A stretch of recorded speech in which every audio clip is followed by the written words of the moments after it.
আলহামদুলিল্লাহ নাহমাদুহু ওয়া নাস্তাঈনুহু ওয়া নাস্তাগফিরুহু ওয়া নু'মিনু বিহি ওয়া নাতাওয়াক্কালু আলাইহি ওয়া নাউযু বিল্লাহি মিন শুরুরি আনফুসিনা ওয়া মিন সাইয়্যাতি আমালিনা মান ইয়াহদিল্লাহু ফালা মুদিল্লা লাহু ওয়া মান يضلله فلا هادي له ونشهد أن لا إله إلا الله وحده لا شريك له ونشهد أن سيدنا وسندنا وحبيبنا ومولانا محمدا عبده ورسوله الذي أرسله بالحق بشيرا ونذيرا وداعيا إلى الله بإذنه وسراجا وقمرا منيرا فقد قال الله تعالى في كلامه المجيد وفي الفرقانه الحميد أعوذ بالله من الشيطان الرجيم بسم الله الرحمن الرحيم اقرأ باسم ربك الذي خلق الإنسان من علق اقرأ وربك الأكرم الذي علم بالقلم علم الإنسان ما لم يعلم وقال النبي صلى الله عليه وسلم خيركم من تعلم القرآن وعلمه وقال الله تعالى إن الله وملائكته يصلون على النبي يا أيها الذين آمنوا صلوا عليه وسلموا تسليما درود إبراهيم اللهم صل على محمد وعلى آل محمد كما صليت على إبراهيم وعلى آل إبراهيم إنك حميد مجيد اللهم بارك على محمد وعلى آل محمد كما باركت على إبراهيم وعلى آل إبراهيم إنك حميد مجيد الحمد لله আল্লাহ পাক রব্বুল আলামিনের দরবারে লাখো কোটি শুকর যে মহান আল্লাহ পাক রব্বুল আলামিন আমাদেরকে দুনিয়ার সমস্ত ঝামেলা থেকে উপেক্ষা করে মহান আল্লাহ রব্বুল আলামিন আমাদেরকে মহান এক দামি জায়গার ভিতরে আল্লাহ তাআলা আমাদেরকে বসার তৌফিক দান করেছে এজন্য দিল থেকে বলি আলহামদুলিল্লাহ। আল্লাহ পাক রব্বুল আলামিন যাদেরকে মুহাব্বত করেন, যাদেরকে পছন্দ করেন, আল্লাহ পাক রব্বুল আলামিন তাদেরকে দিনের কাজ করার সুযোগ করে দেন, তাদেরকে আল্লাহ পাক রব্বুল আলামিন দিনের বিভিন্ন হুকুম আহকাম পালন করার সুযোগ করে দেয়। এজন্য আল্লাহ পাক রব্বুল আলামিন আমাদেরকে মুহাব্বত করেছেন, পছন্দ করেছেন। এজন্য আজকে আমরা এমন এক সুন্দর এক বাগানের ভিতরে, জান্নাতের বাগানের ভিতরে আমরা বসতে পেরেছি। এজন্য বলি আলহামদুলিল্লাহ। আল্লাহ পাক রব্বুল আলামিন কালামে মাজিদে বলেন লা ইন শাকারতুম লা আযীদান্নাকুম ওয়া লা ইন কাফারতুম ইন্না আযাবি লাশাদীদ। আল্লাহ পাক রব্বুল আলামিন বলেন যে দুনিয়ার জমিনে আল্লাহ পাক রব্বুল আলামিন বান্দাকে যে নিয়ামত দান করেছে, আল্লাহ পাক রব্বুল আলামিন বান্দা যখন ওই নিয়ামতের শুকরিয়া আদায় করে, আল্লাহ পাক রব্বুল আলামিন বান্দার ওই নিয়ামতকে বৃদ্ধি করে দেয়। সুবহানাল্লাহ। আল্লাহ পাক রব্বুল আলামিন বলেন আর বান্দাকে যে নিয়ামত আল্লাহ তাআলা দান করেছে, আর বান্দা যদি ওই নিয়ামতের না শুকরিয়া আদায় করে, বান্দা যদি ওই নিয়ামতের শুকরিয়া আদায় না করে, আল্লাহ পাক রব্বুল আলামিন বান্দার ওই নিয়ামতগুলোকে ছিনিয়ে নেয়। শুধু তাই নয়, আল্লাহ তাআলা বলেন ইন্না আযাবি লাশাদীদ। আল্লাহ পাক রব্বুল আলামিন শক্ত আযাবের ভিতরে ওই বান্দাকে গ্রেফতার করবে। এজন্য আল্লাহ পাক রব্বুল আলামিন বান্দার যে হুকুম আহকামগুলো পালন করার সুযোগ করে দেয়, বান্দার জন্য এটা শুকরিয়ার বিষয়।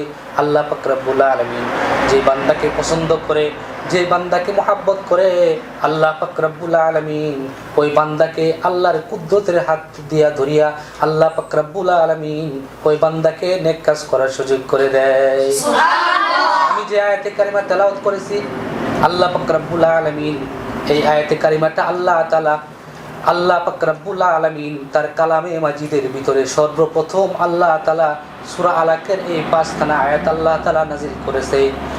আল্লাহ পাক রব্বুল আলামিন বলেন ইকরা বিসমি রাব্বিকাল্লাযী খলাক খলাকাল ইনসানা মিন আলাক ইকরা ওয়া রাব্বুকাল আকরাম আল্লাযী আল্লামা বিল কলম। আল্লাহ পাক রব্বুল আলামিন বলেন ইকরা, তুমি পড়ো, বিসমি রাব্বিকাল্লাযী, যিনি তোমাকে সৃষ্টি করেছে। আল্লাহ পাক রব্বুল আলামিন আমাদেরকে সৃষ্টি করেছে। আল্লাহ পাক রব্বুল আলামিন আমাদেরকে কেন সৃষ্টি করেছেন? আল্লাহ পাক রব্বুল আলামিন তার কালামের ভিতরে সর্বপ্রথম যে আয়াতখানা নাজিল করে বান্দাকে বলছেন তুমি পড়ো। কি পড়ার কথা আল্লাহ তাআলা বলছেন? ইকরা বিসমি রাব্বিকাল্লাযী খলাক খলাকাল ইনসানা মিন আলাক।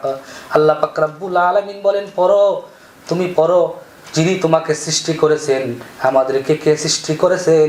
আমাদেরকে আল্লাহ পাক রব্বুল আলামিন সৃষ্টি করেছেন, ঠিক কিনা? আল্লাহ পাক রব্বুল আলামিন তার কালামের ভিতরে বলেন যে আল্লাহ পাক রব্বুল আলামিনের কাছে আল্লাহ তাআলার কালামটা এত দামি যে আল্লাহ পাক রব্বুল আলামিনের কাছে আল্লাহ পাক রব্বুল আলামিন যতগুলো কিতাব নাজিল করেছে 104 খানা আল্লাহ পাক রব্বুল আলামিন আসমানি কিতাব নাজিল করেছে। 104 খানা কিতাবের ভিতরে আল্লাহ পাক রব্বুল আলামিনের কাছে 4 খানা সবচেয়ে বড় বড় কিতাব। 4 খানা কিতাবের ভিতরে তার চেয়ে সবচেয়ে দামি কিতাব হলো যেটা আল্লাহ পাক রব্বুল আলামিন তার হাবিবের কাছে তার হাবিবের শানে যেটা নাজিল করেছে, তার নাম হলো কালামুল্লাহ। জুড়ে বলেন সুবহানাল্লাহ। আল্লাহ পাক রব্বুল আলামিন তার কালামের ভিতরে বলেন তার কালামটা এত দামি, তার কালামকে সিনার ভিতরে ধারণ করতে যাইয়া অনেক মানুষ পর্যন্ত দুনিয়ার জীবজন্তু, দুনিয়ার দেহ দানব, দুনিয়ার বাঘ থেকে, হিংস্র জানোয়ার থেকে অনেক মানুষ এই কোরআনকে সিনার ভিতরে রাখার কারণে আল্লাহ পাক রব্বুল আলামিন তাদেরকে রক্ষা করেছেন। আল্লাহ রাসূলের একজন সাহাবী হযরতে সাফওয়ান ইবনে মুআত্তাল আল্লাহ রাসূলের কাছে আয়েশা বলতেছে, ইয়া রাসূলুল্লাহ, ইয়া হাবিবাল্লাহ, এই মুহূর্তে আমি আপনার কাছে আসতে পেরেছি। আল্লাহ তাআলা এই মুহূর্তে আমার জানকে আল্লাহ তাআলা ফিরিয়ে দিয়েছে, এজন্যই আমি সাফওয়ান আপনার দরবারে আসতে পেরেছি। জোরে বলেন সুবহানাল্লাহ। আল্লাহ রাসূল বলেন, ও সাফওয়ান, আমি বুঝতে পারলাম না তুমি কেমনে, তোমার জান কেমনে ফিরে পেলে, আমি তো বুঝতে পারলাম না।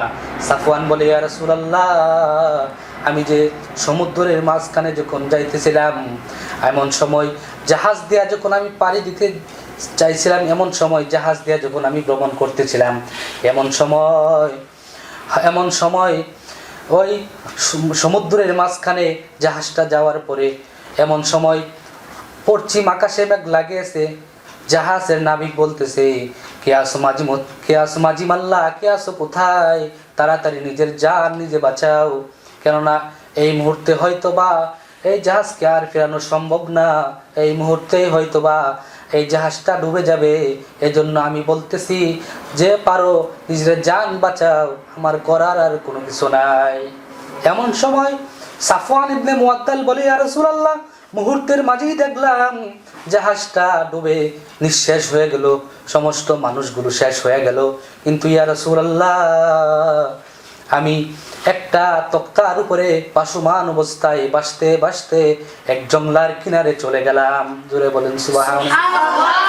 আমি এক জংলার ভিতরে গেলাম, এমন সময় দেখলাম ওখানে আর কেউ নাই, কোনো কিচ্ছু নাই, কিন্তু দেখলাম একটু পরে একটা বাঘ আমাকে তাড়া করতেছে। বাঘটা ক্ষুধার্ত বাঘ, আমাকে খাওয়ার জন্য দৌড়াইতেছে।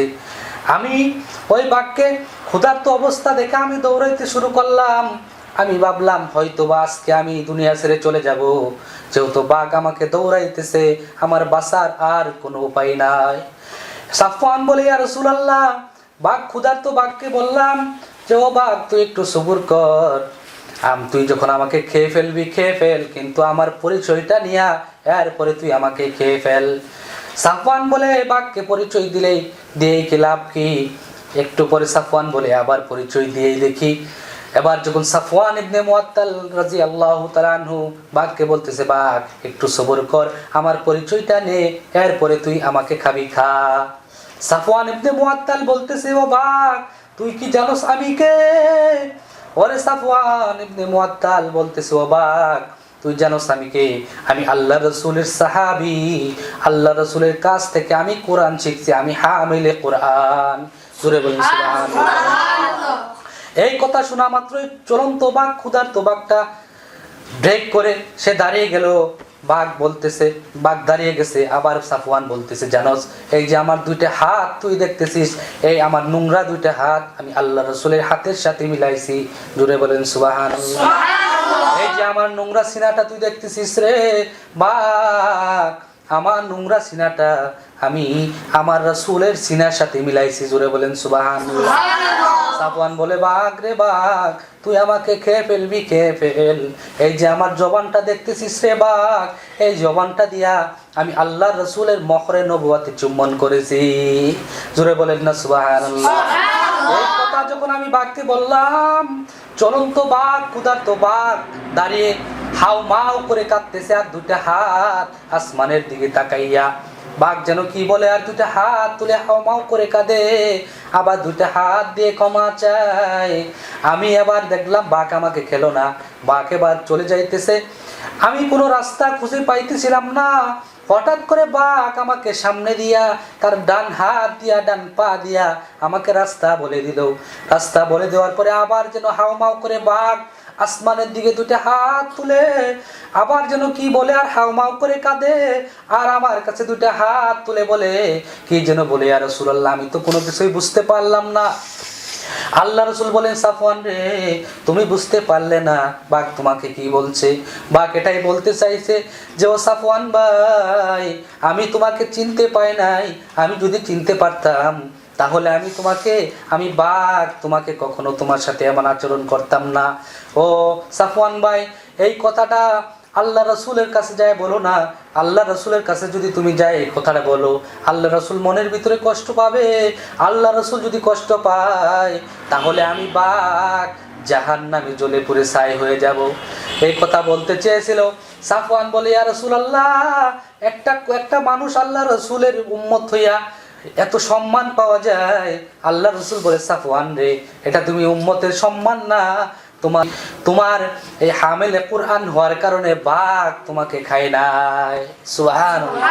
এজন্যই বন্ধুরা আমার, আল্লাহ পাক রব্বুল আলামিন তার কালামের ভিতরে বলেছে, ইন্না নাহনু নাযালনা যিকরা ওয়া ইন্না লাহু লাহাফিজুন।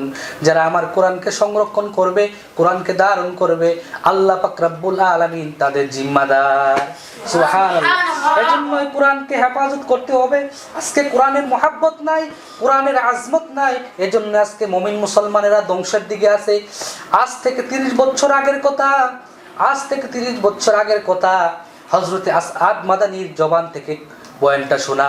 তিনি বয়ান করেন, আজ থেকে 30 বছর আগে কোরআনের মহব্বত কেমন ছিল। কোরআনের মহব্বত করত আমাদের মা বোনেরা। ফজরের পরে দেখতাম তারা কোরআন শরীফ নিয়ে সূরা ইয়াসিন তেলাওয়াত করত। ইয়াসিন ওয়াল কুরআনিল হাকীম, আল্লাহু আকবার, ইন্নাকা লামিনাল মুরসালিন।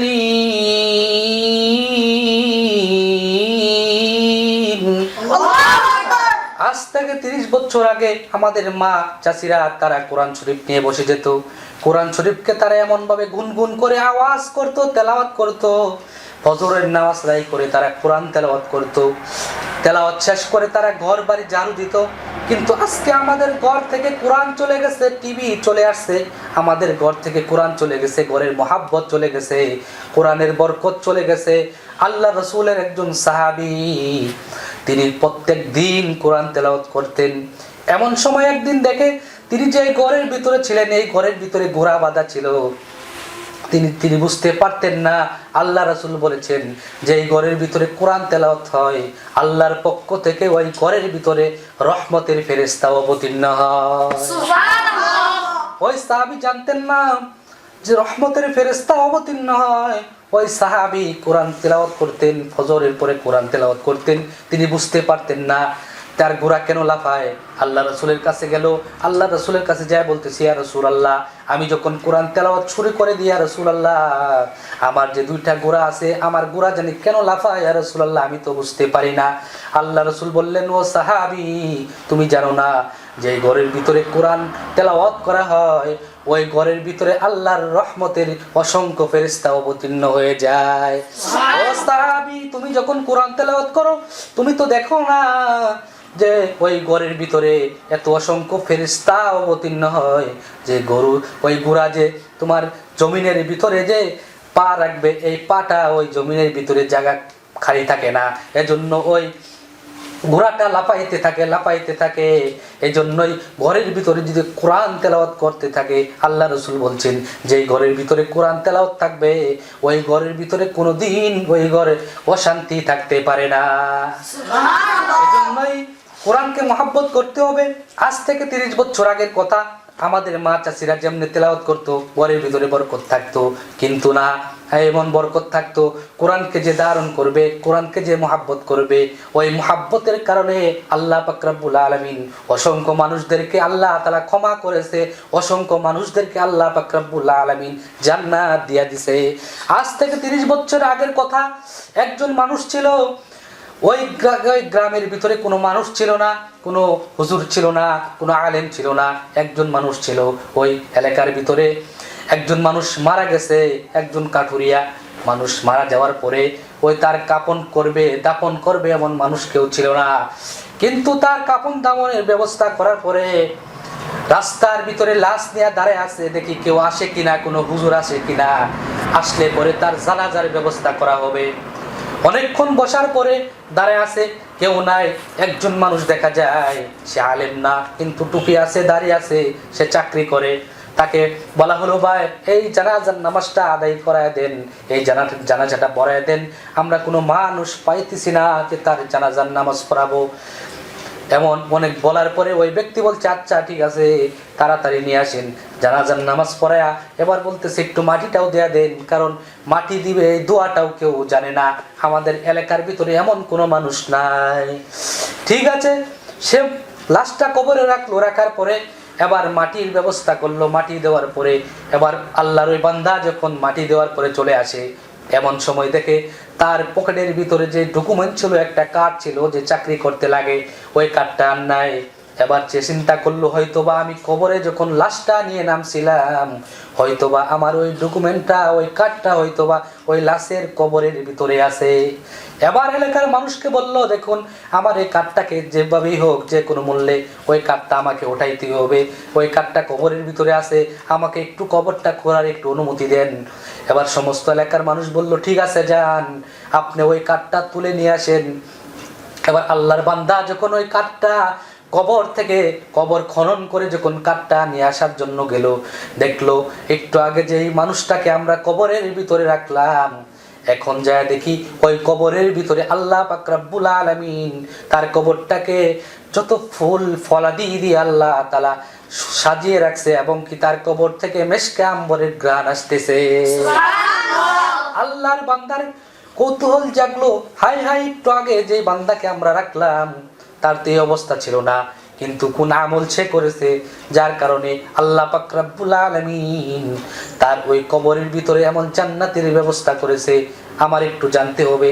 এবার তিনি তার স্ত্রীর কাছে গেলেন, যা বলতেছে যে আপনার স্বামী কোন আমল করেছে, কি আমল করেছে, যার কারণে আমি নিজে চোখে দেখলাম তার কবরের ভিতরে আল্লাহ পাক রব্বুল আলামিন তার কবরটাকে ফুলে ফলে ভরে দিয়েছে। আপনি বলুন না আপনার স্বামী কোন আমল করেছে? আমার স্বামী তো কাঠুরে মানুষ ছিল, আমার জানা মতে এমন কোন আমল নাই যে আমলের কারণে আল্লাহ তাআলা তাকে এমন উচ্চ মাকাম দান করেছে। কিন্তু আমার স্বামী দুইটা কাজ করতো। এক নাম্বার কাজ হলো, আমার স্বামী যখন আজান হয়ে যেত, আমার স্বামীকে দেখতাম তৎক্ষণাৎ ওযু করে মসজিদে যায় শরীক হইতো, জামাতের সাথে নামাজ আদায় করতো। দুই নাম্বার গুণ আমি দেখেছি, আমার স্বামী কোরআন তেলাওয়াত করতে জানতো না, কিন্তু একটা কোরআনের একটা কপি আমাদের ঘরে ছিল। ওই কোরআনের কপিটাকে নিয়ে আমার স্বামী প্রত্যেক দিন এশার নামাজের পরে ওই কপিটাকে নিয়ে চুমু খাইতো আর চোখের পানি ছেড়ে বলতো, হাদা রব্বি কলামি, হাদা রব্বি কলামি, এটা আমার রবের কালাম, এটা আমার রবের কালাম। এখানে যা আছে সত্য সত্য, আমার আল্লাহ যা বলেছে এখানে সত্য কথা বলেছে, এটা আমার রবের কালাম। আমার রব যত বড়, আমার রবের কালাম তত বড়। এই কথা বলতো আর চুমা খাইতো আর চোখের পানি দিয়া ওই পাতাগুলো ভিজায় ফেলছে। এমন করে করে প্রত্যেক দিন এই আমলটা করতো। আর কোনো বাকি আমল আমার জানা নাই। এবার ওই আল্লাহর বান্দা বলতেছে, ও মা, তোমার স্বামীর এই দুইটা আমল আল্লাহ তাআলার কাছে এত পছন্দ যে আল্লাহর কালাম পড়তে জানতো না, কিন্তু আল্লাহর কালামকে মুহাব্বত করার কারণে আল্লাহ পাক রব্বুল আলামিন তাকে এত উচ্চ মাকাম দান করেছে। আল্লাহ তাআলা তার সমস্ত গুনাহ মাফ করে তাকে জান্নাতবাসী করে দিয়েছে। কালামকে মুহাব্বত করতে হবে, আল্লাহর কোরআনকে মুহাব্বত করতে হবে।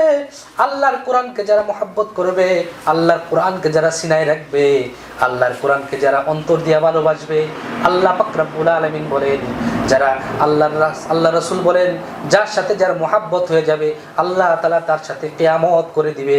এজন্যই কোরআনের সাথে যদি মুহাব্বত থাকে তাহলে আল্লাহ রাসূল হাদিসের ভিতরে বলেছেন যে কোরআনটা মৃত্যু ব্যক্তি যখন তার মৃত্যু হয়ে যাবে, মৃত্যু হয়ে যাওয়ার সাথে সাথে তার আপনজন কেউ যাবে না কবরের কাছে। আল্লাহ রাসূল বলেন, ইযা উযিয়াল মাইয়িত জাআল কুরআন ইনদা রাসি, যে মৃত্যু ব্যক্তির সাথে তার আপনজন ভাই বন্ধু আসবাব কেউ কবরে যায় না, কিন্তু আল্লাহর কালাম মৃত্যু ব্যক্তির সঙ্গে সঙ্গে যায় তার মাথার নিকটে চলে যায়। জোরে বলেন সুবহানাল্লাহ। এই কোরআন মৃত্যু ব্যক্তির সাথে চলে যায়, মৃত্যু ব্যক্তির সাথে কোরআন চলে যায়। এক হাদিসের ভিতরে পাওয়া যায়, যখন মৃত্যু ব্যক্তিকে প্রশ্ন করা হয় মার রাব্বুকা, যদি কোরআনের সাথে সম্পর্ক থাকে তাহলে আল্লাহ পাক রব্বুল আলামিন ওই মৃত্যু ব্যক্তির প্রশ্নের সওয়ালের জবাব ওই কোরআন দিয়া দেয়। জোরে বলেন সুবহানাল্লাহ।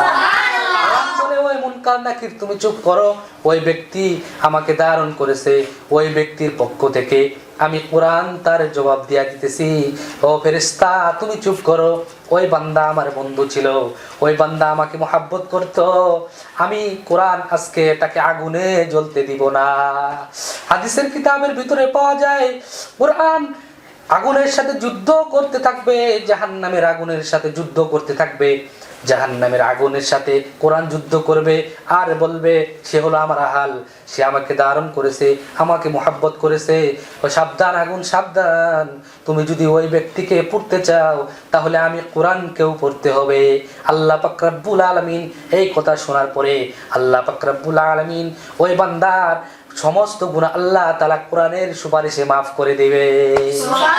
এজন্য কোরআনকে মহব্বত করতে হবে। কোরআনকে মহব্বত করতে যায় অনেক মানুষ এমন হয়েছে, কোরআনকে মহব্বত করতে যায় আল্লাহ রাসূল বলেছেন, কেউ যদি কোরআনের হাফেজ হয়ে যায়, কেউ যদি কোরআনকে মহব্বতকারী হয়ে যায়, কেউ যদি কোরআনের হাফেজ হয়ে যায়, আল্লাহ পাক রব্বুল আলামিন তাকে তো আল্লাহ তাআলা জান্নাত দিবেই দিবে। তার পিতামাতাকে আল্লাহ এমন একটা নূরের তাজ পরায় দিবে, যেই নূরের তাজটা সূর্যের কিরণের চাইতে, সূর্যের আলোর চাইতেও আরো দ্বিগুণ পাওয়ার হয়ে যাবে। এমন সিংহাসন আল্লাহ তাআলা দিবে কাল কিয়ামতের ময়দানে। আল্লাহ পাক রব্বুল আলামিন বলেন, যারা কোরআনকে মহব্বত করবে, আল্লাহ পাক রব্বুল আলামিন বলে, আজকে এই দুনিয়ার জমিনে আল্লাহ পাক রব্বুল আলামিন হাজার হাজার কোটি কোটি হাফেজ রাখছে। একজন ইহুদিকে ওই ভারত থেকে ইংরেজরা কোরআন শরীফ পুইরা আল্লাহর জন্য জ্বালায় দেওয়ার জন্য, তারা ভারতবর্ষ থেকে ইংরেজরা এই কোরআনকে জ্বালায় দেওয়ার জন্য পাঠাইছিল। তাকে মাসিক হিসাবে বেতন দিত, তার কাজ হলো যত কোরআন শরীফ আছে ওই কোরআন শরীফ সে জ্বালায় পুইরা ছাই করে দিবে। এমন সময় এটা হলো ইহুদিদের চাল, কোরআনকে তারা থাকতে দিবে না। কিন্তু আল্লাহর কি হিকমত, এখন কোরআনের পাতার দরকার নাই। আল্লাহ পাক রব্বুল আলামিন কোটি কোটি হাফেজ, তাদের সিনার ভিতরে কোরআন আছে, এমন কাগজের পাতার কোরআনের কোনো দরকার নাই।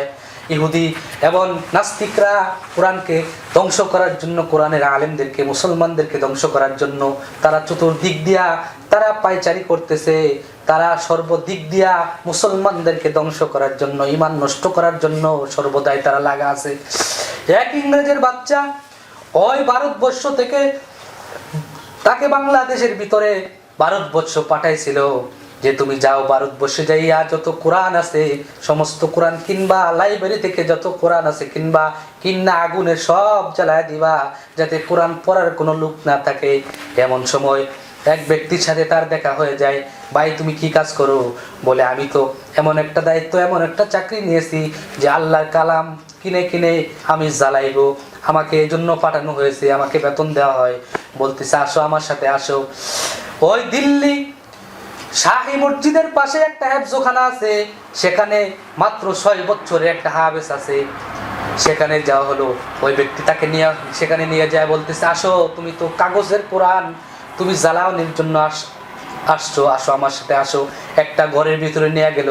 সেখানে নিয়ে যায়, দেখে এমন বড় এক গুদাম ঘর, সেই ঘরের ভিতরে হাজার হাজার কোটি কোটি কোরআন।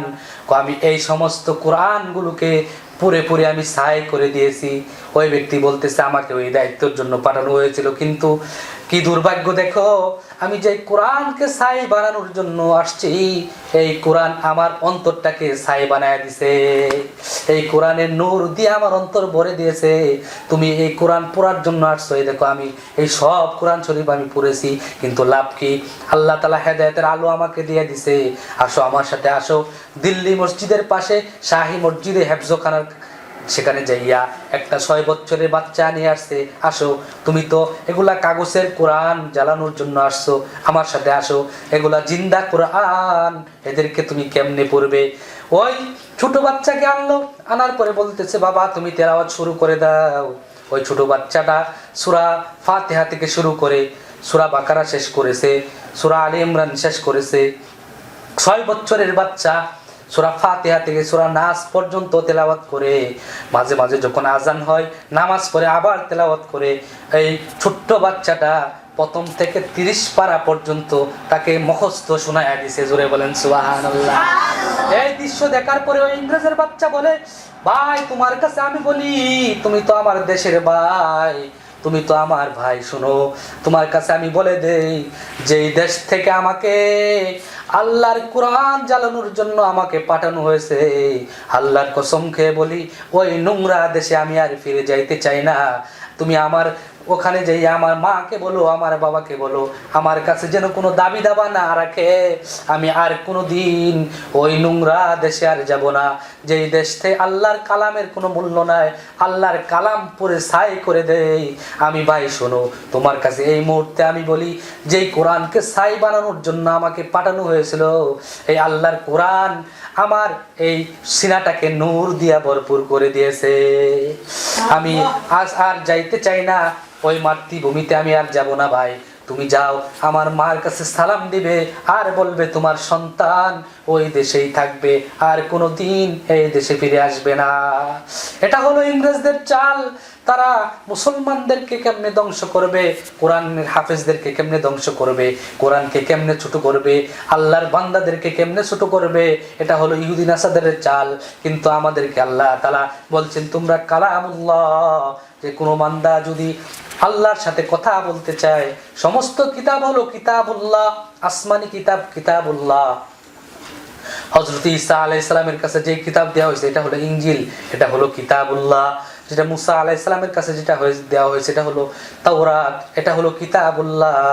আর আল্লাহ তাআলা আসমানি যত কিতাব নাজিল করেছে সব কিতাবের নাম হলো কিতাবুল্লাহ। কিন্তু এমন একটা কিতাব আল্লাহ তাআলা আমাদেরকে দান করেছে যার নাম হলো কালামুল্লাহ। জোরে বলেন সুবহানাল্লাহ।